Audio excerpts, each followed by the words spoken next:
Hello everybody, this is Loki and welcome back to Phoenix Wright.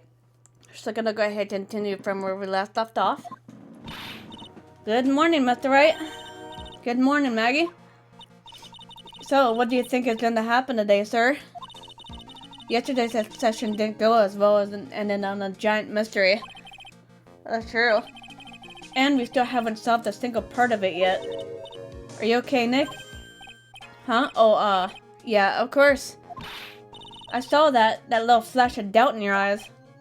No, that wasn't doubt. That was, determination. Why don't I believe you? It's nearly time, Maggie. You better get going to the defendant's seat. Roger, don't let me down, Mr. Wright. I'm counting on you.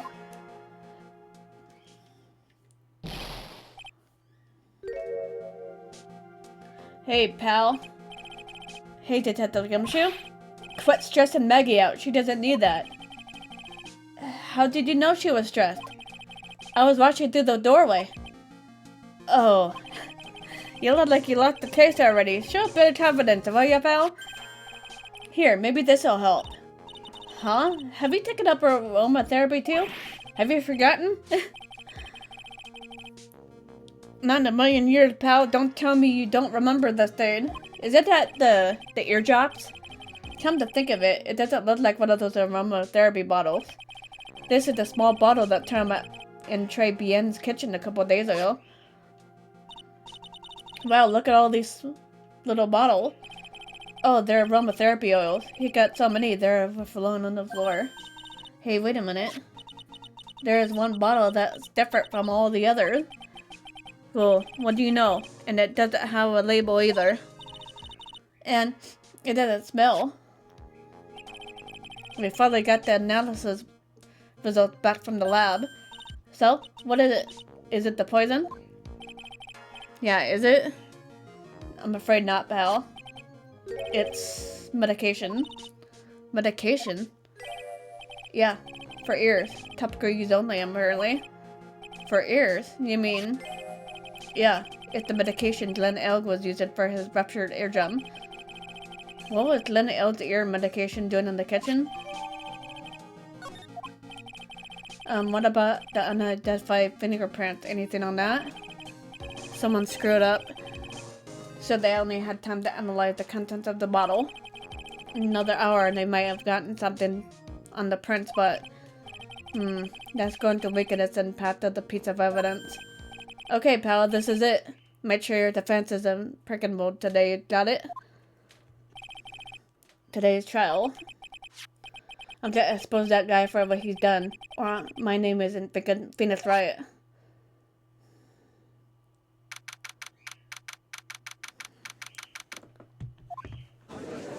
Okay, time to do this.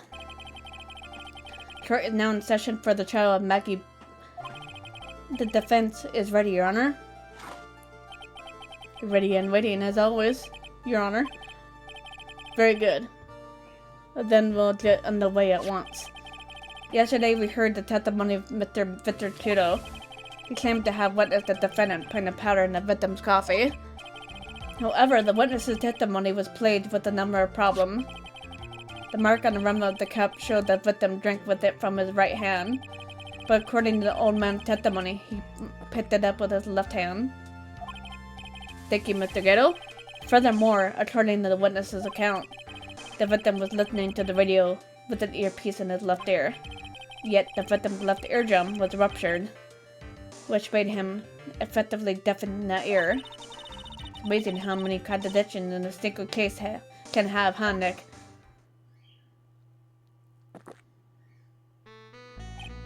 Huh. Allow me to enlighten you, My Honor. The world, as the keeps turning, and we must turn with it. You asked me already, but the guy it's like, whatever you do mean, sir. Don't let the mysteries of yesterday mystify you today. Only losers think like that. You get to change with the time. That's one of my roles. Are you implying that you resolved these contradictions? You know the answer to these riddles? The old guy wasn't just throwing seeds in here, he was throwing us off the scent. Really? And today, I'll prove it. Very well, let the first witness take the stand.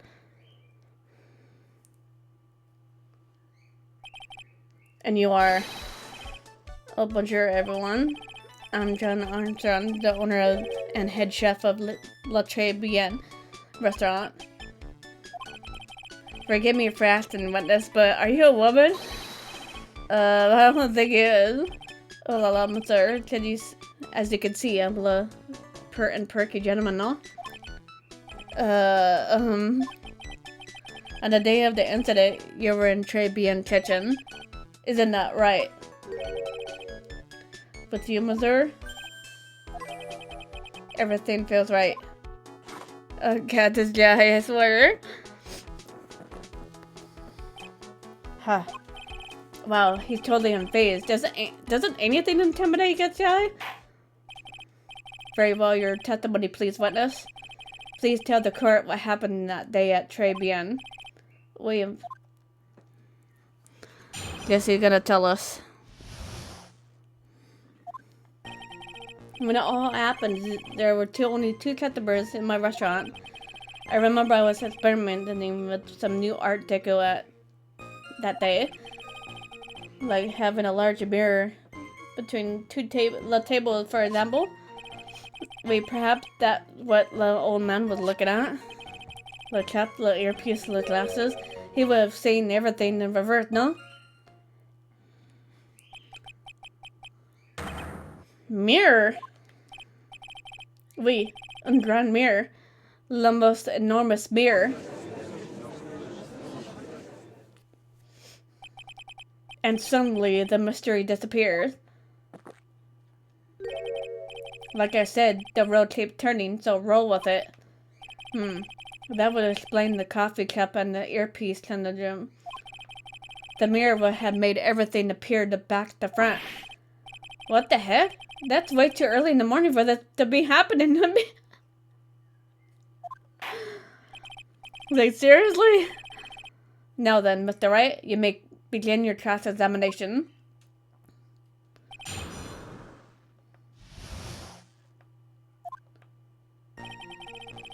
Okay, let's see what we have to press on here. Fifth one.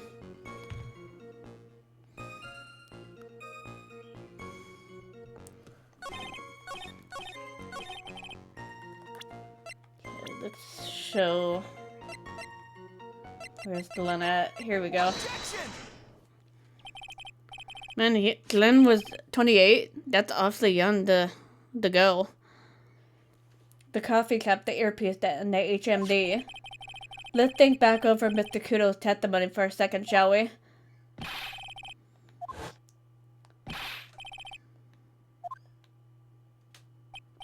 So, to summarize, we were told both the HMD and the earpiece were on the victim's left side. Now, if Mr. Kudo saw all that as a reflection in the mirror, it means both the HMD and the earpiece were actually on the victim's right side. You see, Monsieur, now that you think about it, it's not so hard, no? Unfortunately, that's where we run into a mental contradiction with the facts. If Mr. Kudo really did see everything in the mirror, why is it that the HMD is now on the wrong side of his head? But true. Why? Order, order! Mr. Wright is correct. If the witness genuinely observed the victim reflected on the mirror, then we would expect the victim's eyepiece to have been over his right eye. True. How bitter. Try it, you should have a taste of this bitterness. It'll calm you down in no time. Are we talking about your coffee or something completely different? It's like, what on earth are you talking about, sir? You don't understand the way the witness thinks. How he thinks. You remember this, I presume?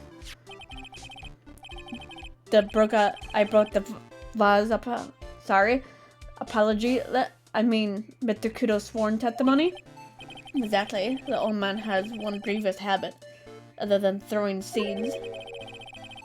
More of a depression that something makes, the more muddled his mind makes it. And what's the most striking thing about Mr. Elg?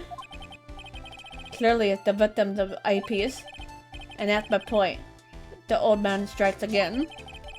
Mr. Elg's HMD made a big impression on the old man.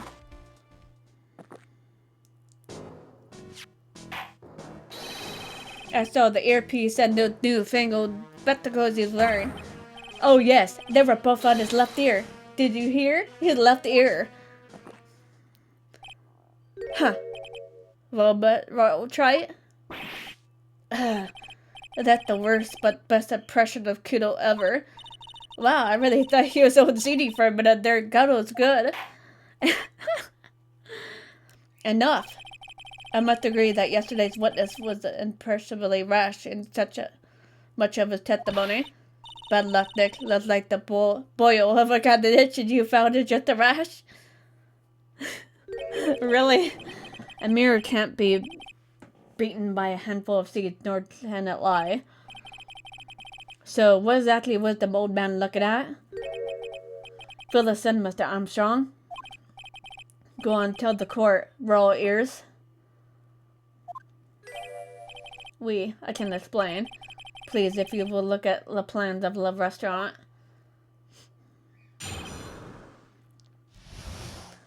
Guess we'll have to talk about the mirror now. Lord, is everyone sitting comfortably? The mirror, it was in the middle of the restaurant, dividing the two halves. There is only one seat from which you could have seen the image of the victim. That was the seat at the table next to the victims. That was where the old man was sitting. After the terrible incident occurred, I moved the mirror so it was not in the way. But naturally, I did not touch anything else. Are you sure about that, sir? I see no problem with that explanation we just have heard. From the table next to the victims, Mr. Kudo could have seen the victim in the mirror. What a naughty little cunt that I am, confusing all the men like this. Don't worry about it. We can keep up except for the guy breaking out in the cold sweat over there again. I hate that guy. You said you didn't touch anything else apart from the mirror. Are you quite sure about that? Of course. Very well, Mr. Wright. Your class examination, if you please.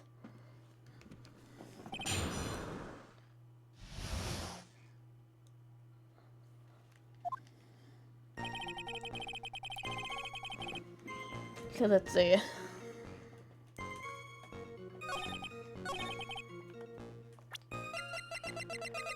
Crime photo. Where's the crime? Here it is.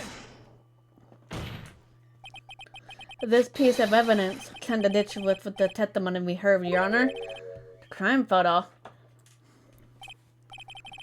Yes, this photo clearly shows something that theoretically should not exist. Fuzz.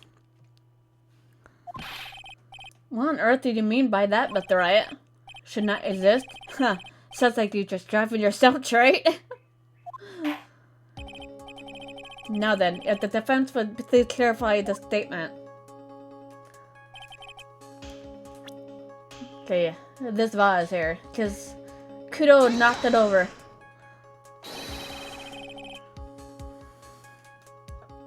I think it's pretty obvious that this should not be in the picture. The vase? What possible connection does that have to do with this witness's testimony? Your Honor, I'm telling you that there should have been no vase on this table. Because it very clearly contradicts with this piece of evidence. He broke the vase on accident. There's one thing that was clearly demonstrated by yesterday's testimony. Mr. Kudo broke the vase that was on the table where he was sitting. And yet, as the court can see, there is an unbroken vase on the table next to the victim. Why? Because Mr. Kudo was not in fact sitting at the table next to the victim at all. Don't be an idiot, Trite. That's impossible. That seat's the only one Kudo could have seen the victim's reflection from. Exactly. There's only one conclusion we can draw from the contradiction. There's no mirror in Trade Bien that day. Your testimony, Mr. Armstrong, is an elaborate lie. Objection! Don't try to confuse the court, right? Obviously, the witness cleaned up the vase, while the police were trying to take their time getting to the crime scene. Unfortunately, Mr. Goodall, that does not quite work for me. Mr. Armstrong already testified to the contrary, in his own words. I did not touch anything else except the mirror. I noticed when he gets stuck, he drinks his coffee fast and he has like smoke coming out of his mask. Well, witness, what do you have to say for yourself? I was right. There was no mirror in the restaurant that day. In the light of his revelation, we return back to the original problem. Why did the victim have an earpiece in an ear which he couldn't hear? Ha. You only get one shot in life. There's no turning back. If you want to claim that the mirror wasn't there, try it. Then the problem is all yours. How do you explain what the old man saw? If I can answer this, then I'll be much closer to the truth. I can feel it. Are you going to be okay? Can you really solve this contradiction, Nick? There's more than just this one contradiction, Maya. Or Maya. What do you mean? Remember what Maggie told us? There was another man at the victim's table. And there was a sample CD on the victim's table. It all flies in the face of Mr. Kudo's testimony. And I think I know the reason why nothing in this case is adding up. Well, Mr. Wright, let's hear your answer. Yes, Your Honor. There's a reason behind all the contradiction in Mr. Kudo's testimony is simple. It's a phony. This case is riddled with contradictions, yet there is only one very simple answer that clears them all up. And that... What is that? The incident Mr. Kudo witnessed and the incident victim experienced were two completely different events. What? Yes, the victim that Mr. Kudo saw wasn't Mr. Glenn Elg at all. It was an imposter. A phony pretending to be Mr. Elg. Obviously, unlike the victim, there was nothing wrong with the imposter's left eardrum. That's how he ended up wearing the earpiece in his left ear by mistake.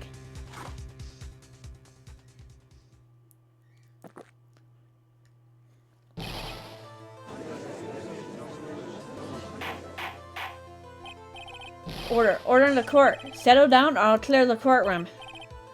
Quiet, Gramps. Why don't you clear out of here, huh? Are you mad? What did you say? He seemed mad. Troy, are you saying that what Mr. Kudo saw was a setup? Yes. Someone pretended to be Glenn Elg and acted out the whole coffee poisoning. All for the express purpose of creating a witness out of one Mr. Victor Kudo. Get real, Trite. Why would anyone want to do that? Isn't it obvious? The thing Mr. Kudo was most instant about his testimony was...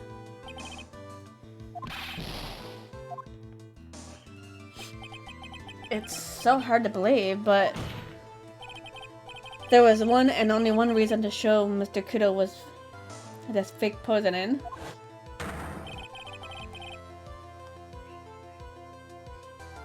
To show that Maggie in the poison act of poison in the coffee.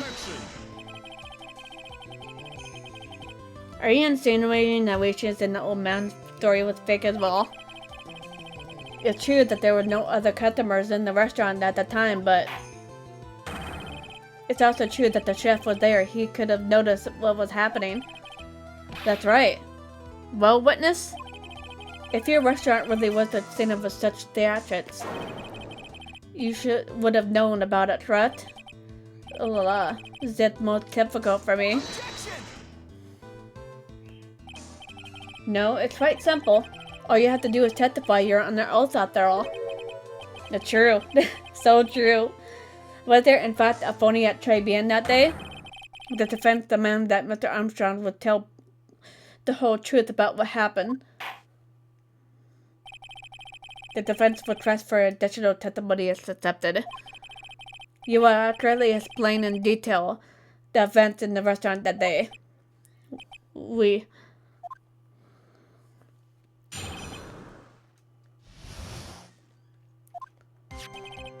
The victim, Monsieur Ilg, came to my restaurant alone. I remember the old man arrived not long after him. There were no other customers. When he got word he won the lottery, Ilg became excited.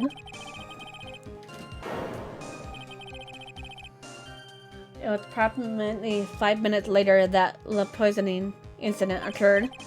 No, there was no time for a phony to do a lot of acting. What if he's lying? That can't happen. He could lie.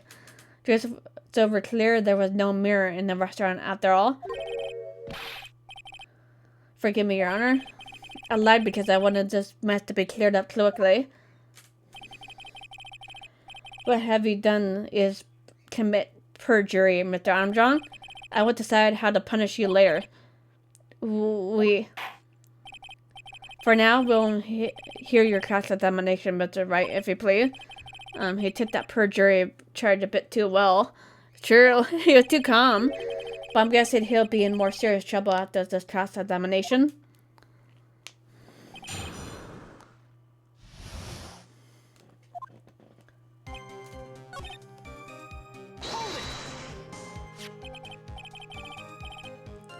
By an old man, you mean Victor Kudo, correct? He comes often from a special coffee. I drank your coffee once, Mr. Armstrong. It's special, I'll give you that. It's worth a sip just for the experience. Oh, you make me so happy, Monsieur. You're most welcome at any time. I said it was worth one sip. Nothing more. So old Mr. Kudo arrived at the restaurant around the same time as the victim. Maybe I should ask about his arrival in more detail.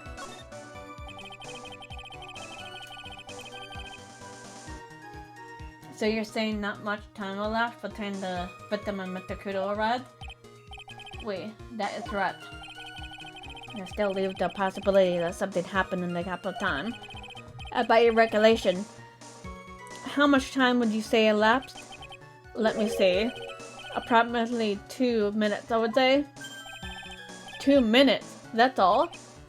It seems unlikely that anything up toward what it could have happened in such a short time.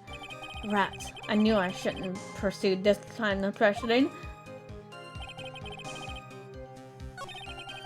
Do it again. I have to ask them what time it was. I'm just whizzing through this so that way I could go to the choices.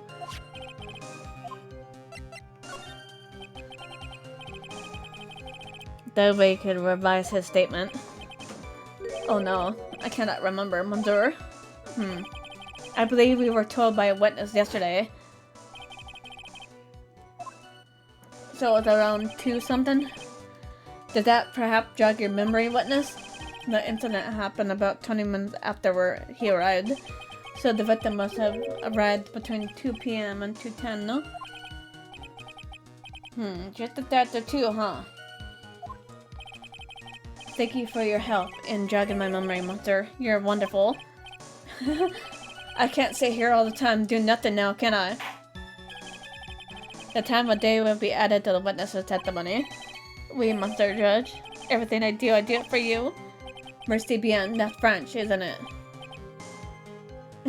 I'm so glad that someone's in the mood.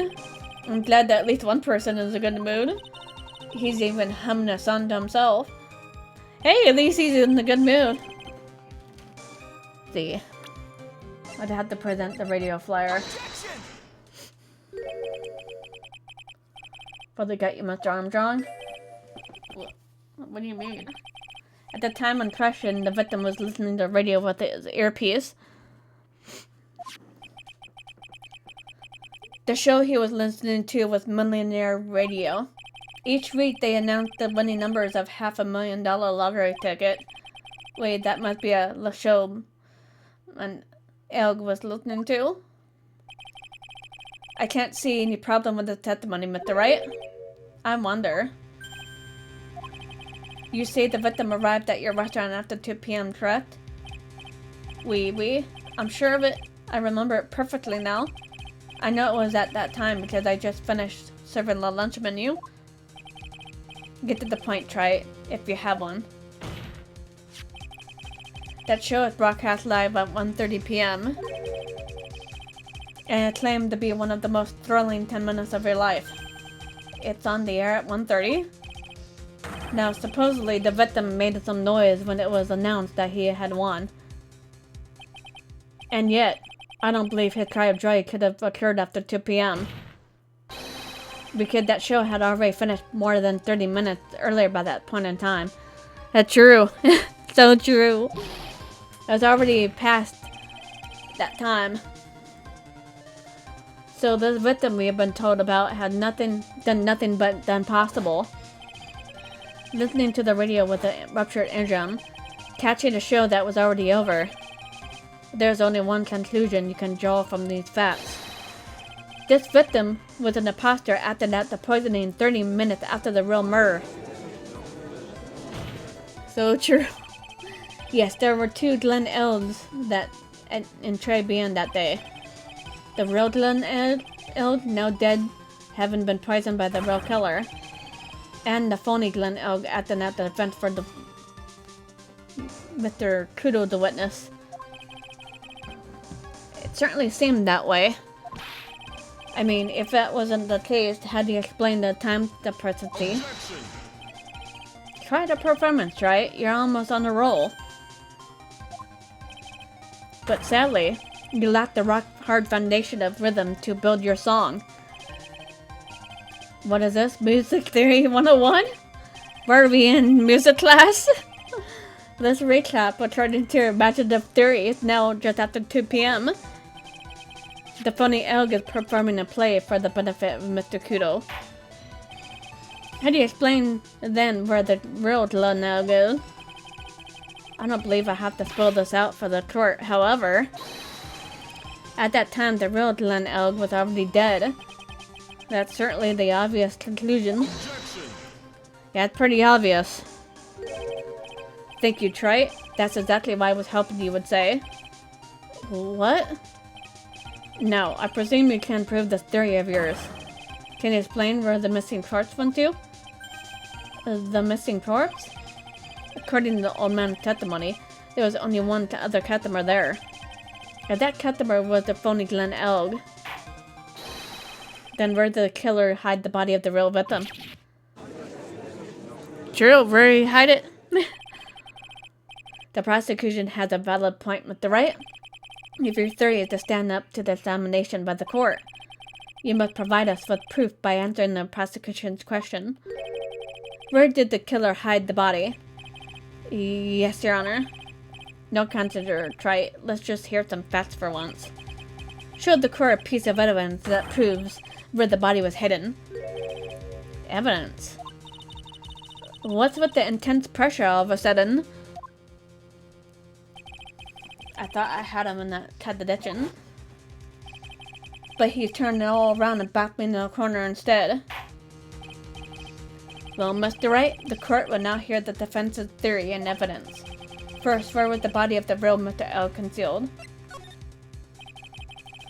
It would have been too dangerous to take the body outside. Obviously, the body must have been hidden somewhere inside Trey Bien. Interesting. But where could the body have been hidden inside a restaurant?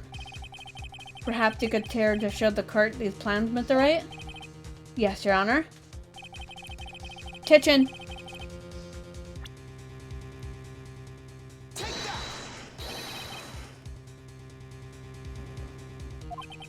But it was hidden here.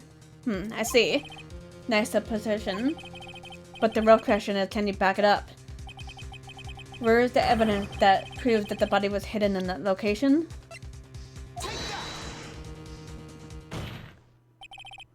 Mr. Armstrong? Do you recognize this bottle? No. No. I have not seen that ugly bottle before in my life. I only use the very best bottles, monsieur. It's the highest quality only for me. Where was that bottle found, Mr. Wright? Interestingly enough, Your Honor, it was found in the kitchen of Très Bien. Eh? But I only ever use the bottles for my aromatherapy oils. But this bottle doesn't contain aromatherapy oil, Mr. Armstrong. No, it contains a medication. What kind of medication? I'm sure everyone remembers, don't they? Mr. Elk visited an ear clinic and was given medication that day. You can't be serious. The defense had the contents of the bottle analyzed, and I have lab results here. The contents of the bottle matched the prescription that was given to Mr. Elk. Glenn Elk's murderer hid the body in the restaurant kitchen, in which his bottle fell off the victim's pocket. Mr. Armstrong? When the incident occurred, didn't you say you were in the kitchen? Mon Dieu. Yes, you know what I'm about to say. It was you who hid the victim's body. You did a fine job pretending to defend my client, Maggie. However, you were setting her up to take the fall behind the poor girl's back.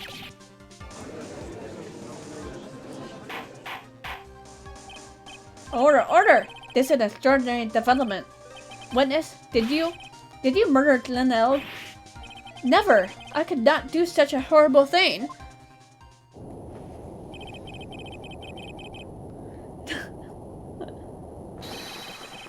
Now he's gulping his coffee down so fast.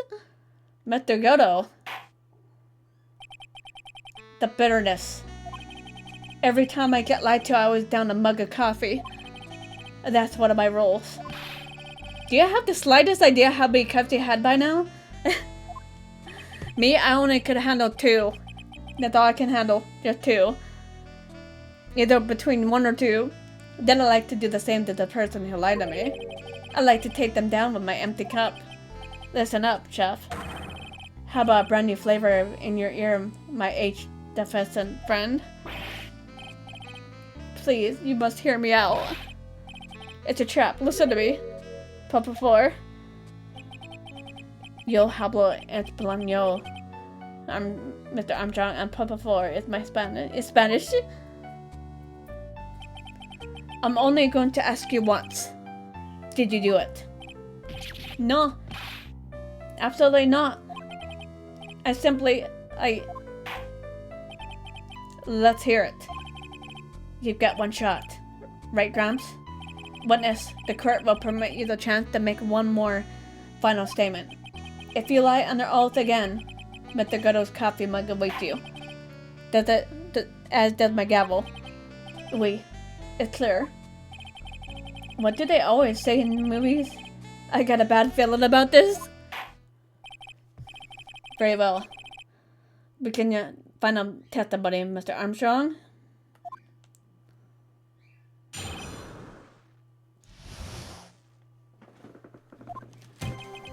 It is true.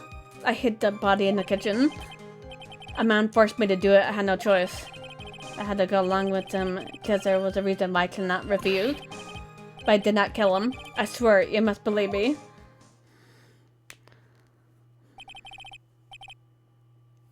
So you're forced to? By who? I cannot say, or I will be erased. Let's try a different question, then. When Mr. Elk died, was he really the only person at the table? There was...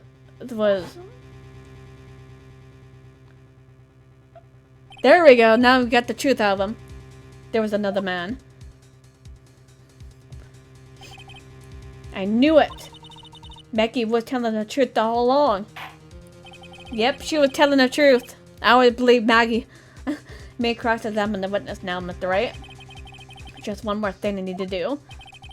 I gotta break this guy and let him tell us the name of the real killer.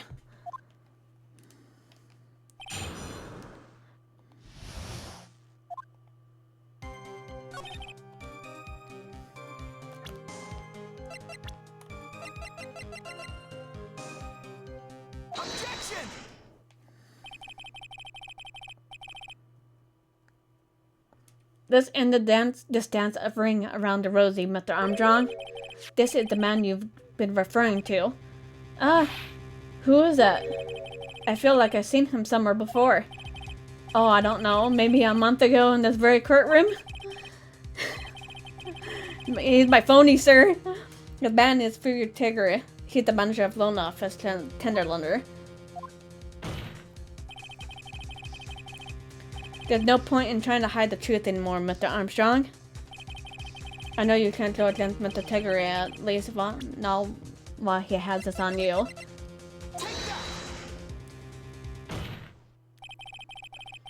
$500,000 loan from a black market loan shark. And you had no way of paying it back, didn't you? And that's why you were forced to do anything this man told you. It says you say. Mr. Armstrong? The tiger, he told me he was going to use my restaurant for a business rendezvous.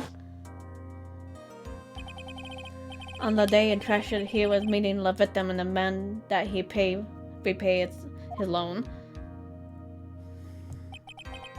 I don't know why it happened like that. I just did what he told me to do and I had no choice. I carried the body and sent Maggie out of the dining area and into the kitchen. After that, I just tried to forget what I had seen. I think we can now safely say that the man who forced your hand was Mr. Furrier Tiggery.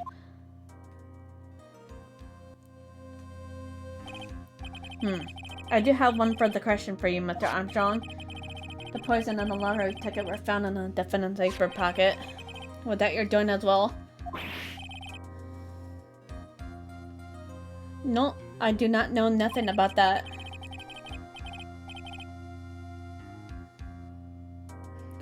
Make it look like it was Maggie who had done it. I was not.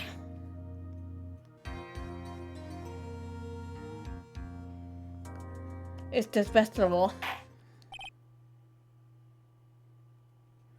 Mr. Goto?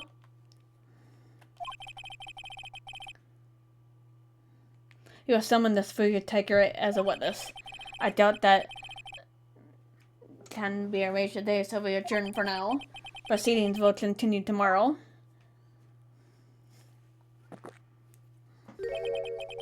Till then, court is adjourned for a 30-minute recess. Alright, that's pretty much it for this one for now. Live for now. So I'm gonna go ahead and hold it here for now. If you guys enjoyed the video, feel free to hit that like button below and subscribe for more videos to come. See you guys later. Bye guys.